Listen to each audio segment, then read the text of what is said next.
Amados irmãos e irmãs, estamos celebrando hoje a solenidade da Imaculada Conceição de Maria. No Brasil, esta é uma solenidade tão importante que a Conferência Episcopal Brasileira do Brasil, dos bispos do Brasil, pediu permissão à Santa Sé, e assim, mesmo que a festa da Imaculada caia num domingo, que é a maior festa litúrgica que um cristão celebra, ainda assim a festa da Imaculada ela tem precedência ao domingo do Advento. É por isso que hoje, ao invés de estarmos celebrando a liturgia do segundo domingo do Advento, nós estamos celebrando a solenidade da Imaculada Conceição. Em nada atrapalha essa festa a nossa preparação para o Natal, muito pelo contrário, nos inspira a buscar ainda mais a nossa pureza. Dizer que Maria é imaculada, a palavra mácula significa mancha, significa que ela nasceu sem o pecado original. Era necessário que fosse toda pura a mãe do Salvador, aquela que geraria Jesus para o mundo, para a salvação de todos nós. Além disso, a Imaculada Conceição é um dogma de fé, proclamado por Pio IX, salvo engano, em 1894. O que significa dizer que é um dogma de fé? Essa palavra dogma hoje sofre de tanto preconceito, né? Ah, fulano tem os seus dogmas. Dá a impressão que é uma pessoa inflexível, que é uma pessoa incapaz de diálogo, mas muito pelo contrário, muito mais do que inflexibilidade, a palavra dogma, dizer que algo é um dogma, significa que ela tem fundamento. A sua força não está no fato de de não manter um diálogo, mas a sua força está no fato de ter fundamentos sólidos. O Papa proclama um dogma quando uma verdade de fé ela é muito importante, e esta verdade de fé ainda não foi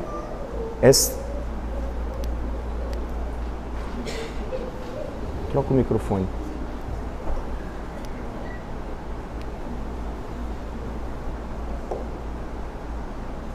Dá lá para os músicos colocar para carregar.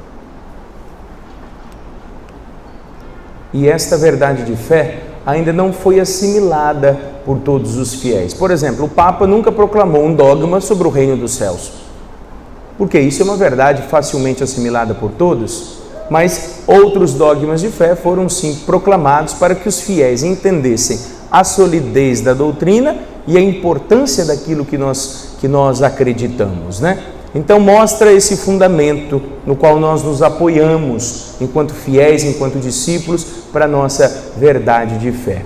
Muito bem, meus filhos, e o que significa celebrar a festa da Imaculada? Assim como Maria foi toda pura, nós somos chamados também a viver a nossa pureza, a pureza contra o pecado, a santidade, que nos fará, exemplo de Maria, entendermos a vontade de Deus para a nossa vida e entendermos, sobretudo, sermos capazes de dar também o nosso sim a Deus. Antes de pensar propriamente na nossa pureza, vamos repassar um pouquinho sobre a história da salvação. Na primeira leitura do livro do Gênesis, nós vemos isso muito claramente. O diálogo de Deus com Adão e Eva após a queda do pecado original. O que foi o pecado original? Não foi apenas porque comeram do fruto da árvore proibida. Não foi apenas uma desobediência a Deus. O que está por trás do pecado é que nos preocupa. Eles comeram daquela árvore do fruto proibido porque queriam ser como Deus. A tentação da serpente era essa: se comeres desse fruto, serás como Deus, terás o conhecimento do bem e do mal. E por isso Adão e Eva caíram em pecado. O que está na raiz de todo pecado, meu irmão e minha irmã, é o orgulho, é a prepotência, é a nossa vontade de viver uma independência de Deus e fazermos da vida aquilo que nós bem queremos. A árvore do bem e do mal representa muito isso, essa vontade do ser humano de querer ele definir as coisas, de querer ele ditar as regras. Vale a pena já pensarmos e refletirmos muito bem sobre isso, porque diante de um mundo tão relativista, eu estou cansado de escutar as pessoas dizer assim: ah, padre, mas isso para mim não é pecado. A igreja diz, mas eu acho, mas eu penso. Esse é um grande problema. Não somos nós quem definimos o que é bom e o que é mal. Isso vem revelado por Deus. Deus revela para nós, através dos valores, através da Sagrada Escritura, aquilo que é bom e o que é ruim. Cabe a nós, enquanto cristãos, na nossa consciência, reconhecermos aquilo que Deus revelou e empregá-lo da melhor maneira na nossa vida. Mas não cabe a você decidir o que é bom ou o que é ruim. Cabe a você decidir aquilo que você optar, como é que você vai adaptar isso na sua vida. Por isso a nossa consciência precisa estar sempre bem formada. Tem muitas consciências por aí que querem criar a verdade.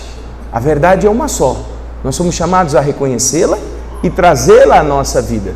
Esse é o grande pecado moral que a sociedade atual traz. O relativismo, o hedonismo, que procuram as suas verdades e fazer as coisas conforme simplesmente a sua vontade. Foi a mesma coisa que aconteceu com Adão e Eva, mas a leitura de hoje nos mostra o retorno, o fato deles voltarem a comunhão com Deus, esse diálogo com Deus. Deus foi procurá-los, eles tinham sumido, porque tinham reconhecido que estavam nus. Na realidade, esse é o efeito do pecado na nossa vida. Nos faz perder a pureza, nos faz ganhar malícia e pior, nos afasta de Deus. Eles estavam escondidos de Deus. É mais ou menos o que acontece com a gente. Seu filho pequeno faz isso na sua casa. O dia que ele faz arte, ele se esconde, ele evita o diálogo. O teu cachorro em casa também faz isso. Quando ele toma uma bronca, ele abaixa a cabeça, abaixa o rabinho e vai se esconder. Todo mundo faz isso. O efeito do pecado na nossa vida faz isso, nos faz esconder-nos de Deus. Vivemos como se Deus não existisse, mas Deus não desiste de nós. O Senhor foi ao encontro de Adão e Eva, mesmo sabendo que eles tinham pecado. Por que vocês estão escondidos? Não, nós estamos nus. Então comeste do fruto da árvore proibida? Adão, você comeu? Eu não, Senhor. Foi essa mulher que o Senhor me deu. Eva, foi você? Eu não. Foi a serpente. E desde essa época o povo prefere justificar os erros do que pedir perdão. Eu fico impressionado com isso. O povo vem confessar, a mulher vem confessar: padre, eu pequei. Qual é o seu pecado, minha filha? Estou muito nervosa, padre. É mesmo? E por quê? Ah, o senhor não conhece o meu marido. Porque o meu marido faz isso, aquilo, outro.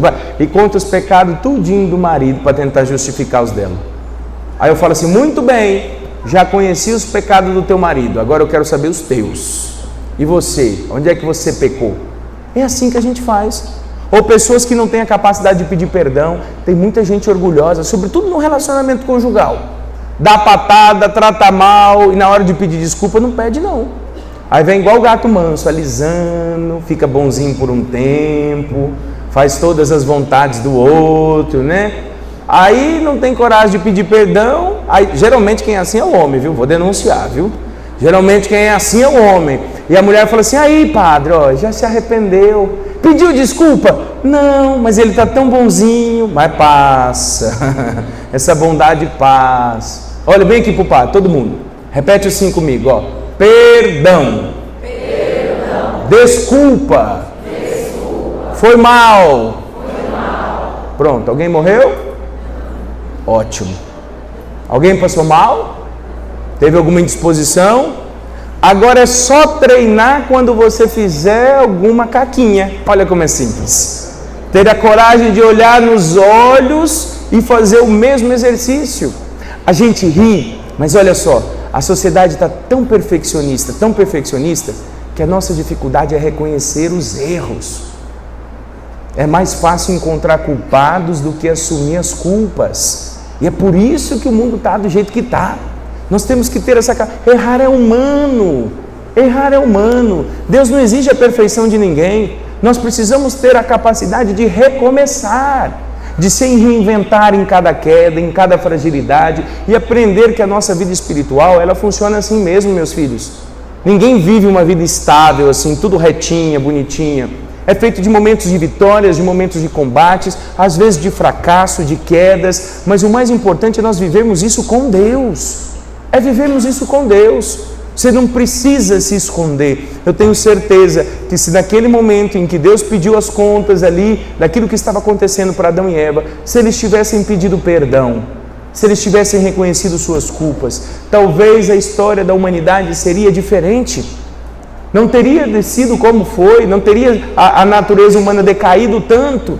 Deus sempre nos visita com a sua graça. Deus sempre nos dá a oportunidade de sermos melhores.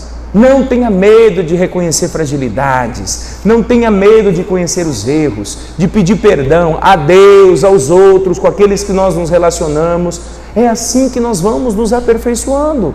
É assim que a graça de Deus vai nos trabalhando. Não é fingir que nada está acontecendo, mas encarar as coisas de frente, ser corajoso de assumir os atos. Assim é a vida, assumir a responsabilidade dos seus atos.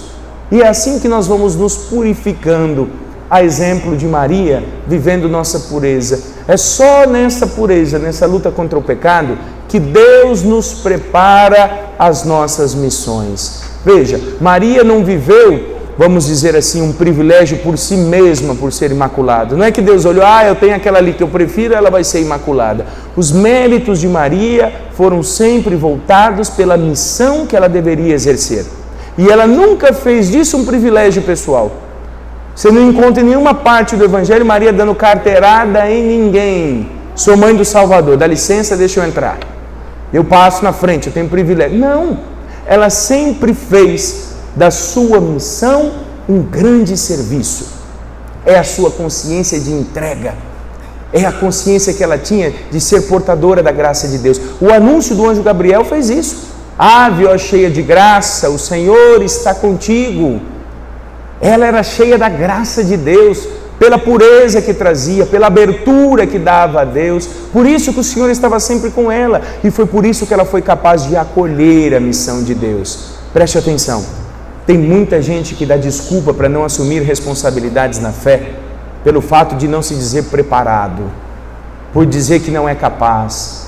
Deus sempre dá as condições para exercermos a nossa missão. Antes de eu ser pároco da catedral, eu nunca tinha comprado uma lata de tinta.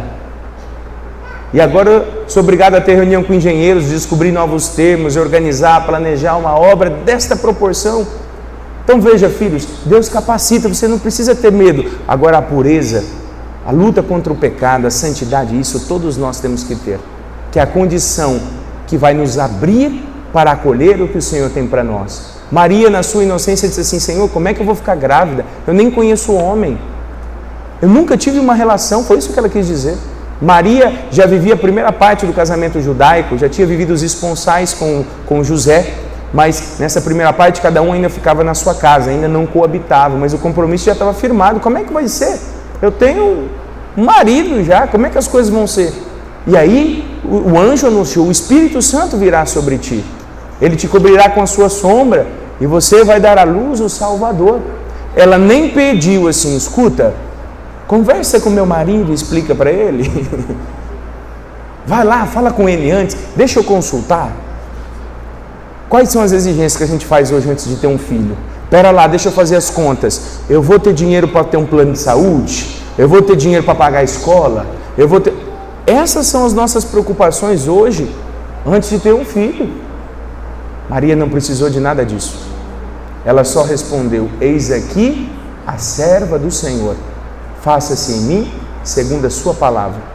E Maria foi uma mulher fundamental no plano da salvação para trazer Jesus a nós, e foi alguém que recebeu duas pessoas da Santíssima Trindade. Recebeu o Espírito Santo, que a deixou grávida, e recebeu o próprio Filho de Deus. Então veja, meus irmãos, hoje nós somos chamados a contemplar a pureza interior, que não nasce necessariamente de uma perfeição, mas de uma vontade de caminhar na graça de Deus. Caiu, levanta, errou, pede perdão, reinicia. Ensine isso para os seus filhos, ensine isso para as crianças. A sociedade nos ensina a viver o descartável, jogar fora. Deus nos ensina a nos reconstruir. É essa a grande graça daqueles que querem viver com o Senhor. Buscando a nossa pureza, a exemplo de Maria Imaculada, sejamos capazes de acolher a graça de Deus em nós, uma graça que nos leva a servir, a fazer da nossa vida uma entrega para que o plano de Deus aconteça em cada um de nós. Vamos fechar os nossos olhos? Diante disso que o Senhor nos propõe nessa liturgia, qual é a sua resposta?